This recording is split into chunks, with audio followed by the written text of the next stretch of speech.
how could you possibly gaslight me enough to go along with you on this? Yesterday on this show, we covered that ridiculously insane article in the New York Times about how the Constitution has become the danger. And you have to understand, when they usher in all these bad policies and everything else, what they also have to do is they have to take a hatchet and they have to hatchet away at our founding. They have to make you think not only was the founding bad and that we were founded by bad people who were racist and backwards and everything else, but that the documents that freed all of us, that all of our ancestors literally, in many cases, got to the ground and kissed the ground when they got to this country where they thought the streets were paved with gold, and in many cases then lived lives that you'd have no difference knowing whether they were paved with gold or not because they made something of themselves. They want you to think that that is bad. So Rogan and Bret Weinstein also went off on that insane New York Times article. Did you see the article that I posted on my Instagram that's a title of a New York Times article for today? Which one? Jamie, pull this up. I want Bret to see this so you know this is real. This isn't the Babylon Bee.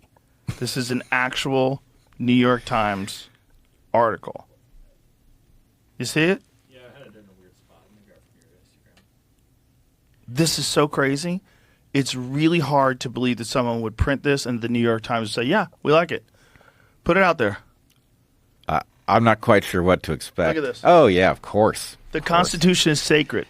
Is it also dangerous? Right. One of the biggest threats to American politics might be the country's founding document. What the are you talking about? Yeah. One of the biggest threats to America's politics might be one of the greatest documents that any country was ever founded on, if not the greatest ever. Mm-hmm.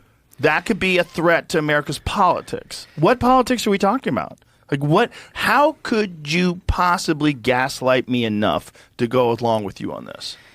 Yeah, it's incredible. I mean, it's on the one hand completely predictable, right? Right. Because there's obviously an authoritarian force there that just grinds its teeth at night over the Constitution and the fact that it prevents it from doing things that it just wants to do last week, you know?